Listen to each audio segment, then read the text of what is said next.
Good evening, ladies and gentlemen. Tonight is the night that we have all been waiting for. For the past 10 weeks, we have had 10 immaculate teams trying to battle it out and become the winner of the Overdrive Gold League Summer Split 2018. And tonight we have two teams in Rawr versus Anarchy are going to be the two contestants, Blue Ring and Red Ring, respectively, duking it out for the ultimate title. Tonight on the cast, I will be your host, Mark Rafa Alexander Arambide, and joining me on the cast today is none other than the one and only Duckham Ruahi James Davey. Hi. It's a pleasure to be here, I got to admit. Ruahi was not prepared for that introduction. No, we gotta throw out all the pit stops for this final match. Now, Ruahi, we're just going through band phase right now, and so far, what can you glean? What is the insight that you're gathering from? Mainly, I want to look at Rawr's bands in particular.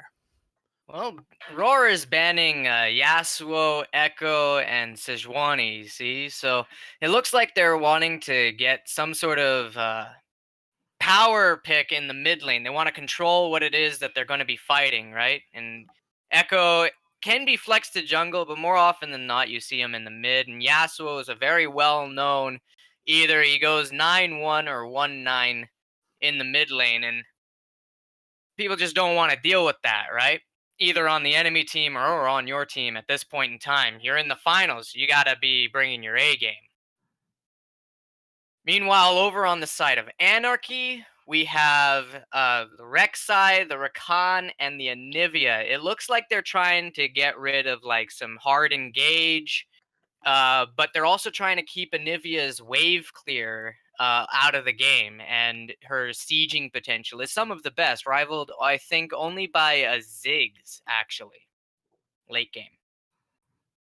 Yeah, that Anivia ban, I'm not going to lie, is a little strange to me, as I have not seen that in Heartshaker Sauna's champion pool, but then again, we've only seen one game from them, respectively, from our side. However, I can speak with confidence that those Yasuo and Echo bans are definitely targeted towards Duck Solo in the mid lane. We saw Duck Solo have immaculate carry performances, mainly on that Echo last week when they took down Illumination. And Rawr just basically doing their homework, making sure that Duck Solo doesn't get any of his main comfort champions. But one thing that is still on the table here, Ruaki, is Akali. And we have to wonder, has Duck Solo been practicing that champion? Well, whether he's been practicing it or not, these are the finals, and Akali's rework is still relatively new. People are trying to figure out what's optimal, what's suboptimal, what builds are so good. And we've seen Akali pop off a few times in, like, I think in the Plat games, there was an Akali who popped off, but all in all, it's just too new to really force into this final game. I think they're going to go with their comfort picks where they can get them. They're going to go with whatever it is that they think really fleshes out a team comp. And Akali, I think, is too fresh, too new to really shoehorn in there as of yet. Well, if you are so bold to say, Mr. Ruahi, we'll definitely have to see, as we could definitely still have time to pick the Akali if we go to the second ban phase before Rawr decides to ban it. The Kled and the Ivern have been locked in for Rawr, and New Slaves, this is actually one of New Slaves' favorite jungle picks, if not his most favorite. And I see the Akali pick, so we'll get to that in just a moment. But New Slaves, I think he is the only jungler in all of Overdrive, not even just Platinum or not even just Gold League, like across Platinum, Bronze, and Silver, who proficiently plays this Ivern. In fact, he has resorted to it when Rawr was down the first game against Bluebird, and then they went Ivern in both of their winning games just to be a second support to provide Shajiru with the heals, the shields, and all of the support stuff that you can bring as that Ivern pick. Oh, absolutely. Ivern is large and by underestimated for the sheer value he brings to team comps. He is a support jungle. But what it comes down to for why he's not picked so often is because of the dueling potential between Ivern and any other jungler, especially with how Riot has wanted everything to become super aggressive. They want these fights around Scuttle. They want the enemy jungler to come in, invade, or they want you to go in, invade. It's not all about ganks anymore. It's about really headbutting and seeing where you can get advantages. Now, Ivern still works extremely well as a counter jungler because he can instantly take camps with his smite in the enemy base. So he's able to start up a clear in his own, go to the enemy buff that the enemy didn't start at, and just immediately take that. And that puts uh, the enemy really far behind if you're just letting Ivern come into your jungle and take camps for free. And honestly, you can't really stop it. You're forced to make plays elsewhere. So there's that to bring in. And then later on in the game, he's essentially just a support. If you bring a few hyper carries like Tristana, like Veigar, he's able to keep them alive. He's able to provide the CC he needs for them to get picks. And with Daisy especially, just essentially being another champion, able to auto attack, CC people, and be a nuisance all around. Yeah, absolutely. But if you are going to try it and butt heads and stop Ivern from coming in and befriending all of the jungle camp monsters and taking the free XP and gold, Trundle is probably one of the better junglers that you can take into that matchup, as you can just walk up to Ivern. He does not have any natural freeform escapes. The only way he could actually get out of a hairy situation other than flash is if he uses that root collar to basically pull himself to a minion over on the other side of the wall or far away from him.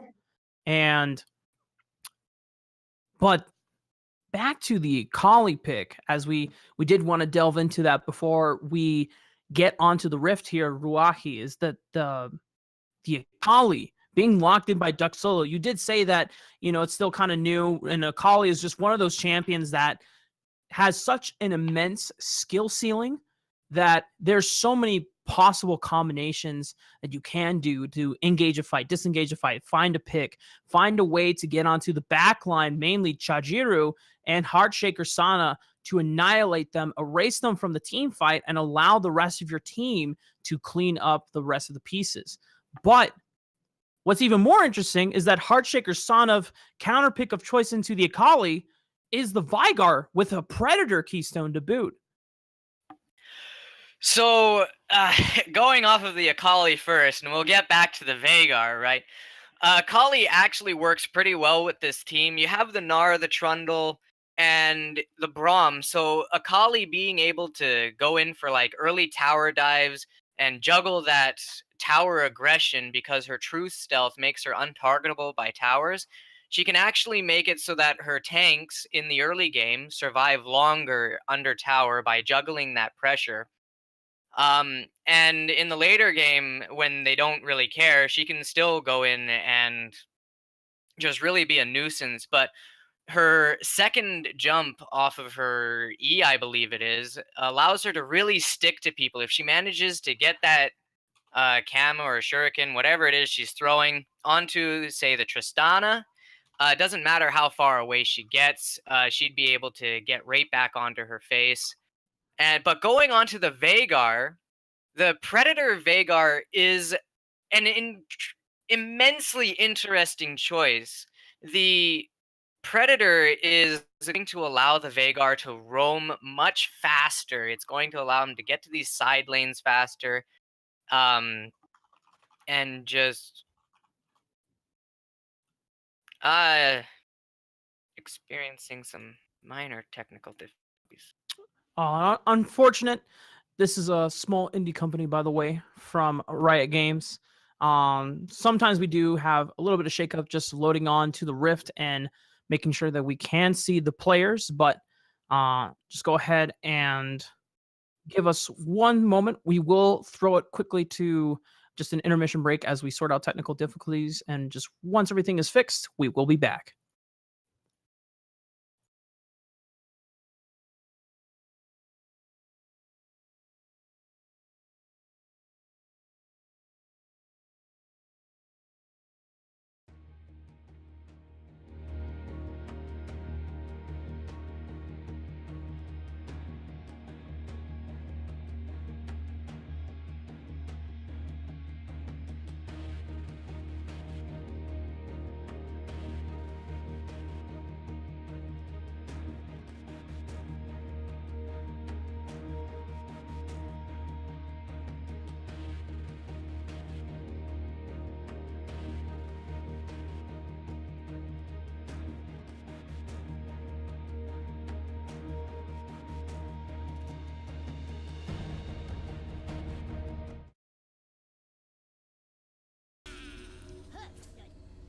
Welcome back, ladies and gentlemen. We are now officially onto the Rift for the first game of this grand final series between Rawr and Anarchy.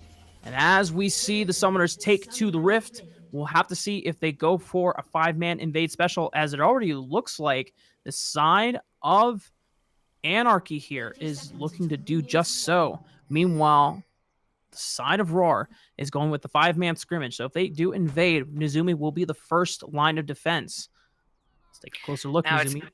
It's interesting to see this level 1 invade. Effectively, the side of Rawr, quote-unquote, has a better level 1, but Anarchy is coming in with a full-fledged 5-man here, and we're seeing an answer to it by the side of Rawr, where Ivern is just going immediately to the enemy red buff. He's not even starting his buff first and then going to it. He's going to start there, probably immediately smite it away, and then head over to his jungle. So we're seeing an exchange of red buffs here because Anarchy is refusing to back off despite that being warded by the Thresh, I believe it was.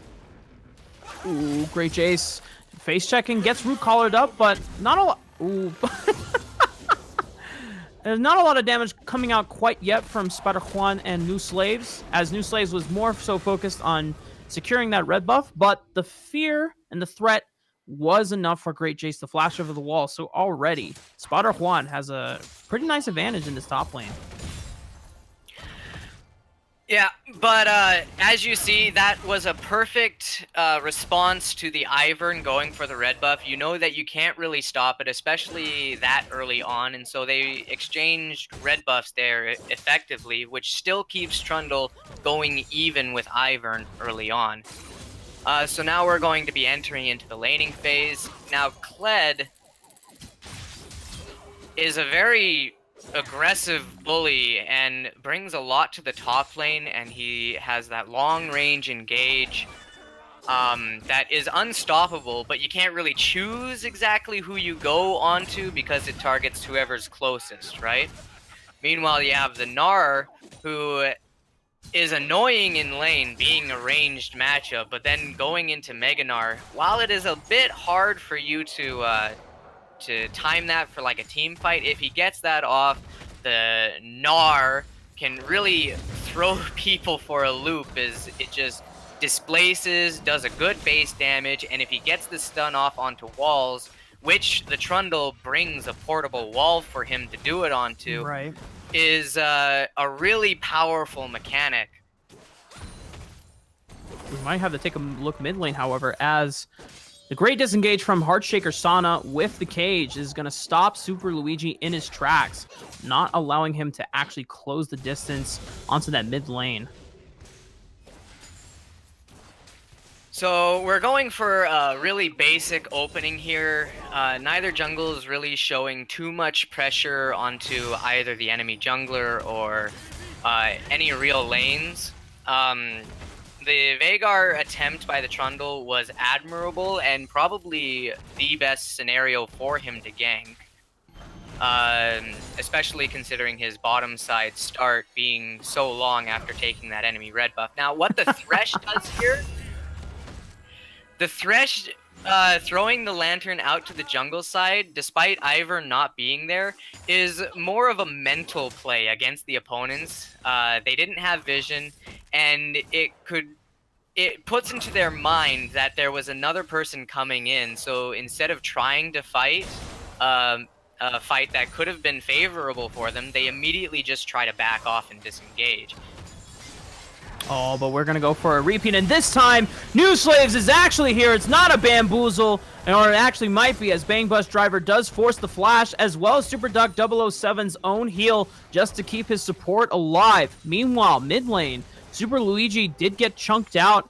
We're not really sure if it was Heartshaker Sana, as his mana bar has been fully depleted here. But thankfully for Super Luigi, he didn't burn flash, but not so much for Bang Bus Driver and Super Duck.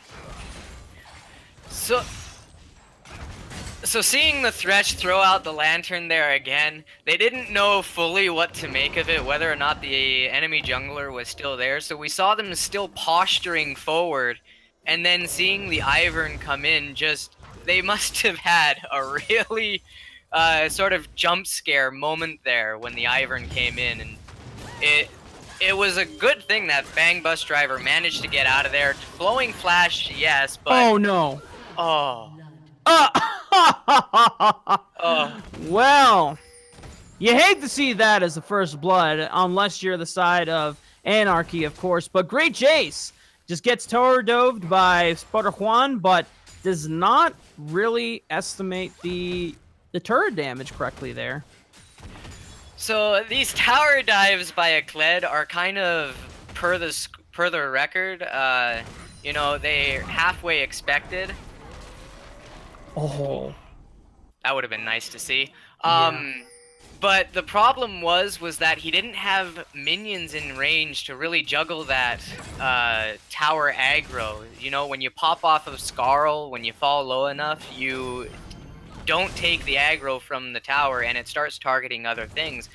But he didn't have the minions around him, and so it still targeted him, and he just took too much damage from the tower. Oh, that is goodbye and good night to Heartshaker Sana. Meanwhile, bot lane, they might be going for another all-in as the explosive charge is on to Bang Bus Driver. Does not have flash, but meanwhile, the answer from Sputter Juan says, you know what, I don't care if I die top lane. I'm going to go charge into mid lane, pick up myself a kill. But New Slaves did however, have to flash as he took too many turret shots there, but Super Luigi, unfortunately, is on a ward as well, so bot lane is fully aware that he's here. Now, that was a great dive by the Kled. He needed to make some sort of play to really get back into the game there after that needless death in the top lane. But the flash from Ivern may or may not come back to bite him in the butt. I'm not entirely sure, but I don't think the Akali actually did any damage to him, and he could have gotten executed there instead of flashing out to save his life. Now, it's always best to be safe than sorry. You are dealing with potentially a 300 gold on someone like Akali, who's, I think, considered a hyper carry at this point. So, it's better to play safe than sorry instead of getting a free 300 for the Akali. Now, we're seeing the Trundle trying to be somewhat aggressive here. He's trying to start forcing the Ivern to really come up with a fight in the jungle and pressuring these camps so that he might not be able to take them for free all the time. Unfortunately, he's not really able to find too much there. And we're seeing Ivern posture in this bottom side. There's no vision on him currently, and we might see a lantern thrown out by the Thresh, but it looks like they're just deciding to go their separate ways there. Now, Right. Trundle is coming down. Now, we have seen Trundle Pillar semi-interrupt the Tristana jump. If he manages to time that where she doesn't get over the pillar, there might be a play here. Right. It's all in the timing of that buffer, as Chajiro does have the upper advantage. As soon as he sees the ability coming out, he can buffer the jump.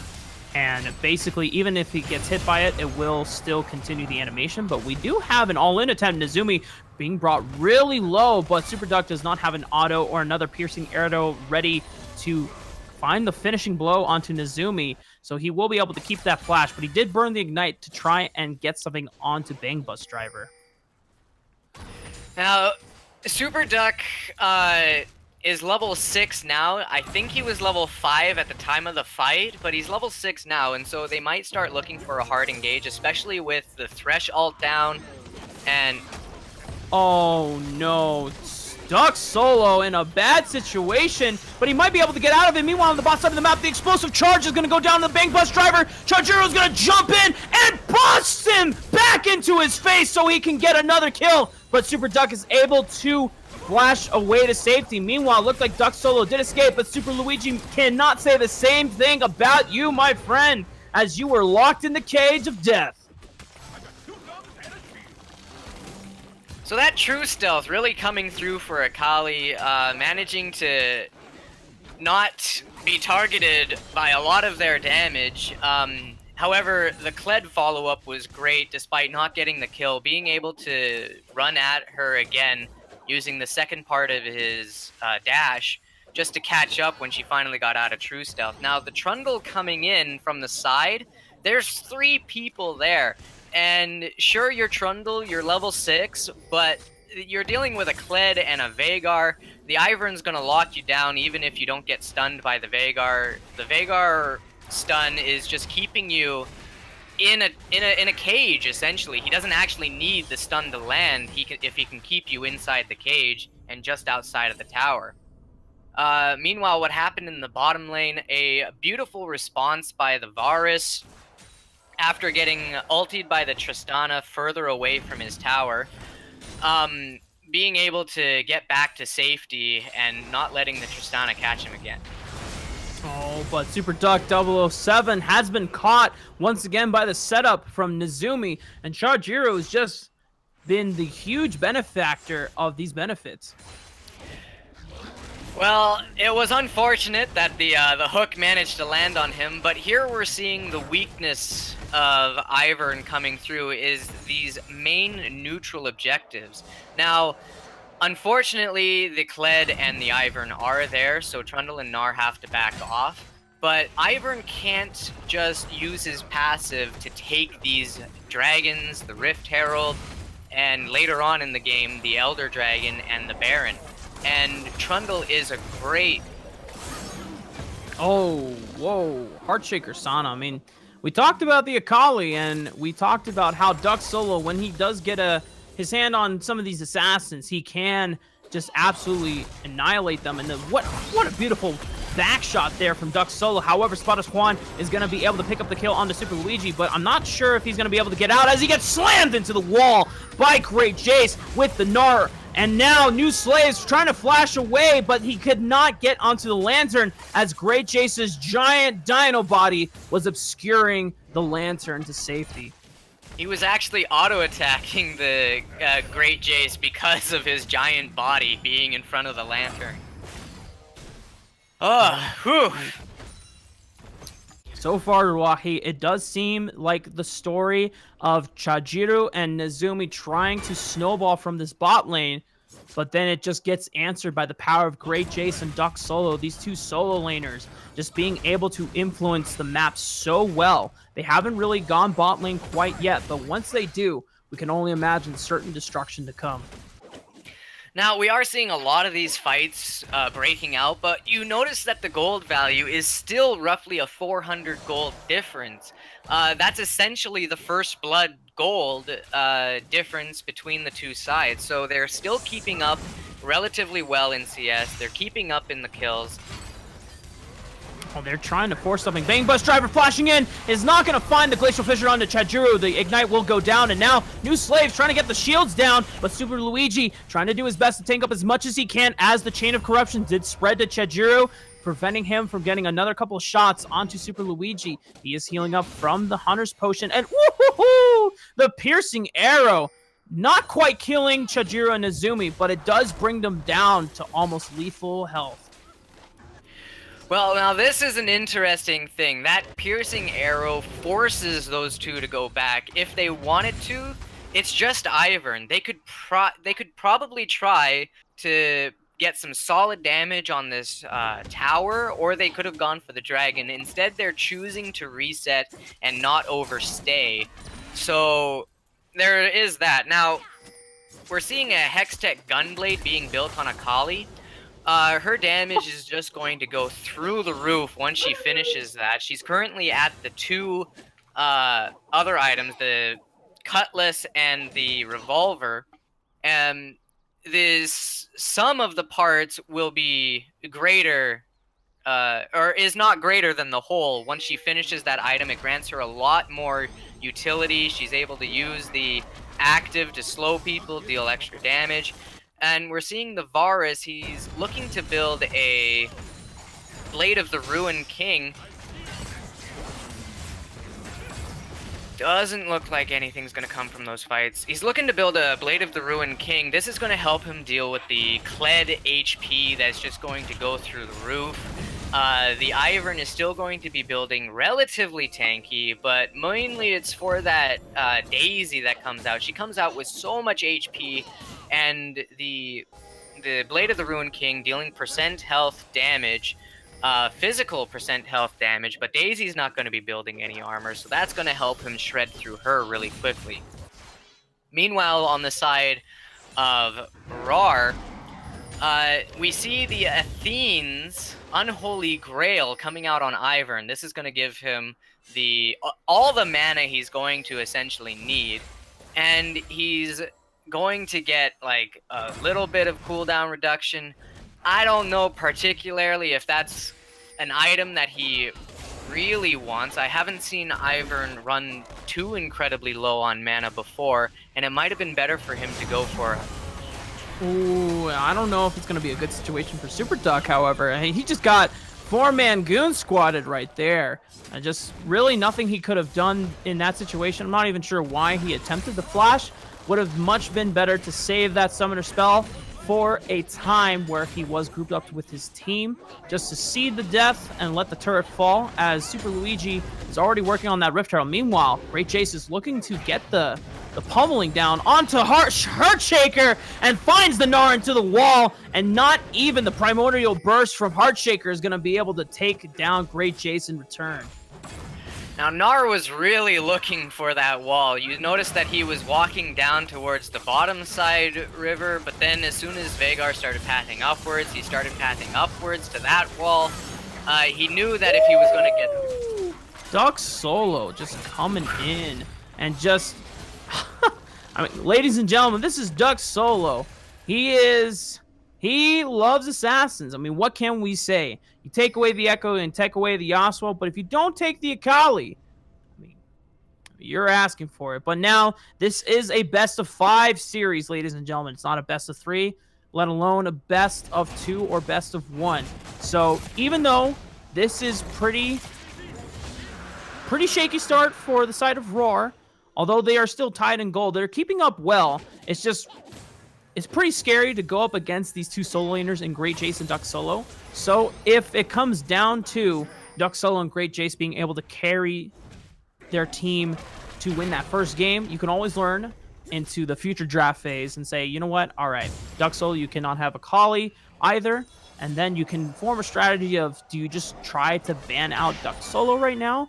Or I could just be completely wrong, and Rawr scales into the late game with this Tristana, with this Veigar, and off of the back of New Slave's constant heals and shields, with the Athene's Unholy Grail, with an Ardent Censer as well, that could be enough to keep them alive and get them to that point. But Nezumi might be in a bad spot, but he actually takes down the jungler before he gets away safely. Didn't even have to flash in that situation there, as Super Luigi unfortunately just did not have enough damage follow-up from the rest of his team. And with Daisy here, they have a 5-man push, as now, actually, they're gonna call it off. They're gonna say, you know what, we just wanted the first tier turret, and that'll be it. So, you see, they thought that they had the Thresh all caught out, but unfortunately a Thresh is just so naturally tanky. He has his souls up to 46 right now, and he has his Lantern Shield he can do to get even... essentially give him just a little bit extra health. And it was physicals that were pounding away at him, and not exactly high damage physicals. The Trundle has built Cinder Hulk. He's got no damage items, so it's just base club beating down on his face. You have the Braum. There's no damage built there either. He's the support, so he's really just looking to try and lock him down. And then the Gnar, sure, he has Black Cleaver, but when you got a tank Trundle and a Braum, you can't really take the Thresh fast enough before the rest of the team was able to collapse on them and just really bring the pain when it came down to it. So we're seeing people setting up for this early Baron. It's going to be spawning in about 20 or so seconds, and they're looking to potentially pincer in this top lane. It's a bit dangerous. It is a Thresh Tristana, but they summon Shelly. They're wanting this tower. They're wanting to pressure this top side. They're going to keep Gnar bottom to try and draw somebody down there so that they can potentially get this early Baron maybe. Aw. Unlucky for Shelly. Will not be able to make it to the second turret in time, but did give her life to get that first turret onto the top side of the map. But Angbus Driver's got to be a little careful with the Flay and the Death Sentence and the Cage. It's prompting a lot of engagement opportunities here. Charge is going to come in. He's going to come sailing into the back line, but he's getting peeled off quite well. The Cage will lock down 2, however, and Duck Solo just cannot get out of there, and that's the shutdown kill, unfortunately going over to Nezumi, but he's just getting a double kill. This is just the carry Thresh. Dude, it's just time to buy a static shift and say, you know what, Chajuru, I'm the one in charge now. No joke, no joke. Now, the Trundle tried to stop the Kled from coming in using his pillar. Oh, Great Jace is trying so hard to live, but that's a 3-man, or he throws them all back in, but I don't think the damage follow-up, however, is gonna be there, and actually that could have been detrimental to the team. It baited Super Duck and bring Super Luigi there in thinking they could have turned that fight around, but it was not the case. Heartshaker, Sana, and Shajiro just reaping the benefits of 3 more kills. Now, the Gnar into the tower wasn't exactly bad, but what happened was the Kled managed to get his Scarl back up, so his health bar was essentially just 3/4 higher than where it used to be. And then, not only that, but after losing Scarl again, that's juggling the tower. He's perfectly safe. He's managing to tank the tower and then juggle it off of himself, making it so that his team doesn't have to worry about that extra damage coming out. I'm sorry. Poor Heartshaker. I don't even know if Heartshaker wanted to flash in that situation. As soon as Duck Solo comes in vision range, you have to flash right there. Duck Solo on this Akali just has so many ways to close the distance between her and her prey. I mean, between her 2 dashes, now that are freeform, they're no longer requiring a target in the perfect execution, and then plus the Shuriken flip, which you can always use the Shuriken flip to backwards just to propel yourself a little bit forward in that direction of your choice.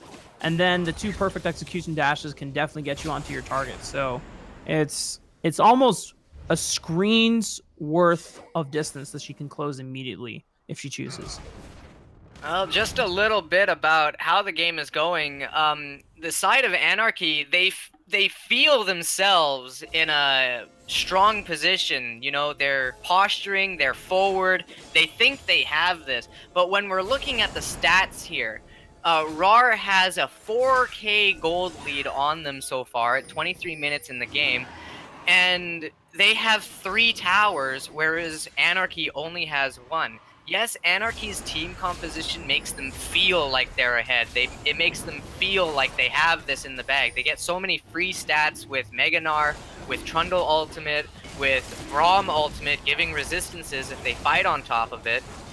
But when it comes down to it, the side of Rawr is just so controlling in these team fights that all the free stats don't matter, as they're just going to get melted, and it's going to show around this dragon. Oh, the cage is going to lock down 2. Charge is now going to start off the fight, and look at the damage coming out. Gnarr catches 2 people, but the Trundle is going to fall, and Duck Solo's in the backlines, but he's just getting disengaged and kited around. So much peel coming in for the side of Rawr here, and unfortunately for Anarchy, they're just falling like flies. Ignite comes down and seals the kill onto Duck Solo, and Chargero, he's going to rocket jump in. He wants to pick up more kills. Death Sentence is not going to quite land. The slow, but oh, the Q from Heartshaker Sana and the Buster Shot from Chajuru will be able to pick up the final 2 kills and will pick up the first ace of the game. So that was what I was talking about as they were going in for this dragon fight. Sure, the Gnarr went in. He had a beautiful ultimate into the wall there. The Trundle managed to live just a bit longer after getting his ultimate off, but it was just too much. The side of Rawr has so much control in these team fights. They have the Veigar AoE stun. They have Tristana, who's able to throw people away if she needs to. The Thresh brings so much CC to the game. He has a pull, which they use to start that fight. He has his Flay, which just is an AoE slight knockup. I mean, Spider Juan's dead right here. Between Frozen Mountain and the rest of the gangbang crew from Anarchy, they will get the shutdown, and they give it over to Great Jace, who so far is the highest gold leading member on his team right now. But unfortunately, oh, sorry. No, you're good. Unfortunately for Great Jace, is just they're just trying to get some team fight situations. But even with his great Gnarr ultimates, it's not really finding anything sufficient for the rest of the team to follow up on. Now, this is a perfect opportunity for the side of Anarchy. Veigar. Oh, but not so perfect when your 80 carry just gets absolutely blasted. And Heartshaker Sana didn't even have to use the ultimate. There it is, going down on the Super Luigi one, where Q should be able to do the trick. That will be the jungler going down, as well as Great Jace, the top laner for the side of Anarchy. And Duck Solo is actually the only one that is left. He still has perfect execution. Maybe he could steal the Baron, but you know what? He has just resided to the top lane, and he's just going to farm it out. And on that point, they are keeping the Thresh's eyes on the Akali, making sure that he doesn't have that opportunity to do it. Now, Anarchy had an opportunity there. The Baron was a ambitious call, but the Veigar teleported from the after backing from bottom lane. He teleported into the Baron fight, and Tristana was roaming upwards. If they had, I don't know, a bit stronger of a Baron take, maybe if the Trundle had taken Blood Razor instead of Cinderhulk, you know, that percent HP damage, they might have been able to do Baron fast enough before they could really answer it. There was really only the Ivern and the Thresh there. Tristana was in the bottom side jungle, Veigar was in the bottom lane, but they couldn't take it fast enough. The Veigar managed to back, teleport in, Tristana managed to roam all the way up there, and you have to take into account you guys are behind as well, and unfortunately it just wasn't enough damage for them to take Baron fast enough. So Rawr managed to just come in and essentially clean them up at that point. And then they take Baron for free. Practically gifted for the side of Rawr, just including Bowtie and gift tag, and even refundable purchase if necessary. Now, they're looking for another God! The damage is coming out from Heartshaker Sana. He was having a bad time early on in this lane phase against Duck Solo, but now, if we take a look at Heartshaker Sana's stats real quick here, we can see that he has over 880 ability power right now off of Luden's Echo, Death Cap, fully stacked Dark Seal, and then of course, his passive, which allows him to build up so much AP from his Q, his W, and of course whenever he does kill champions. And so this is just absolutely insane damage coming out from Heartshaker Sana right now. Now, going on to the stats, it's really important to take a look-see at how much damage the Tristana has available. We do have an engage come up. Oh, that's a 4-man Rawr ultimate. It didn't hit Heartshaker Sana, however, and Chajiro has rocket jumped it back to safety. And look at the kiting coming out from Rawr here. The shields as well from New Slaves. I mean, this composition, it was built with one thing in mind, and it is team fighting, and they're doing a hell of a good job as they have aced Anarchy a second time here. And I think that's going to be game 1 here. It certainly appears so. They're down for another 20 seconds before they have any sort of real damage on the board, and it looks like the Nexus is going to fall before they have a chance. Now, that last fight it looked so incredibly good for Anarchy to go in on, but it's just how much gold they're behind, how much stats they're behind. The only person really ahead was the Akali, and the Veigar AoE damage. The Tristana didn't get picked off until later on in the fight. It was just too much for Anarchy to overcome.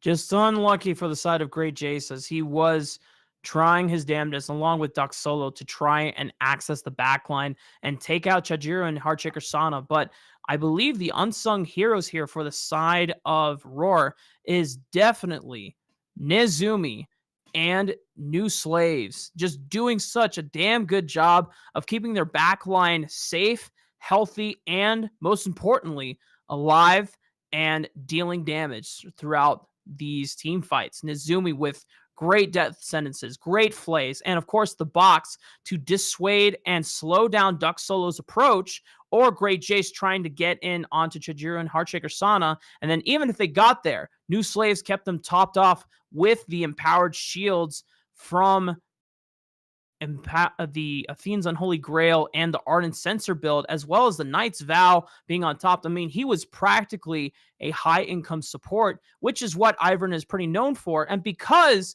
Super Luigi never got a chance to actually punish the very non-interactive early game that New Slaves took, he was able to farm up a Storm, counter jungle Super Luigi a little bit, and then just get this very cost-efficient, cheap support build online at a very fast time. And to further bring that point about New Slaves, you notice his jungle item, he kept it as the Hunter's Talisman. He didn't waste any gold on superfluous items. He went straight for a support build. The Athene's Unholy Grail is about the only item, I would say, that was I want to say pretentious, I guess. Just unnecessary by him, but it worked out because he put all the gold into items that were going to do something for the team as opposed to just for himself. Yeah. And this is going to give the side of Anarchy something to mull over, as if they allow New Slaves to get this Ivern again, you know that he's going to definitely take it for sure and just buff up Chajiro, as we saw how explosive that bot lane was from Chajiro and Nezumi getting a lead onto Super Duck and Bang Bus Driver. And even with Super Luigi's influence there briefly, it wasn't enough to stop the pain train that they brought onto the side of Anarchy. So if they do not ban the Ivern this next game, then they have to draft a strategy that will allow them to punish the Ivern pick more. Because we talked about in Champ Select that Ivern, even though he can just farm up relatively fast and then get that very cheap support item build, he can't duel for his life. He cannot be able to outduel a very aggressive jungler. And even though Trundle should have been able to practically walk in there for free and find him, he never did. Well, Trundle has trouble approaching champions even in the jungle. He has the pillar, but effectively all Ivern has to do is land the single snare from distance and he's gone. Trundle's only real approach at that point is to try and ambush him, sit in a bush, but just if you do that, you're giving up pressure everywhere else by just sitting in that bush and hoping that they come around. Instead, you're going to be looking for champions that have a stronger form of engage in the jungler, in the jungle. Something maybe like a Rengar, a Xin Zhao, someone who's able to force that engage as opposed to like a Trundle who can only really pseudo force that engage. You're right. Somebody with a gap closer, like the Zinzao, as you mentioned, or the Rengar, and even to top it off, they're both point and clicks. So it's very easy. Once you spot the Ivern, just right click, point and click, hover that ability onto the skinny Maokai, as we want to call it, and just practically maul it to death, chop it a new one, be embracing the lumberjack fantasies that you've always wanted to have if you are Super Luigi. But we will find out next game, of course, ladies and gentlemen, as we're going to go ahead and take a quick intermission, and we'll be right back for game 2.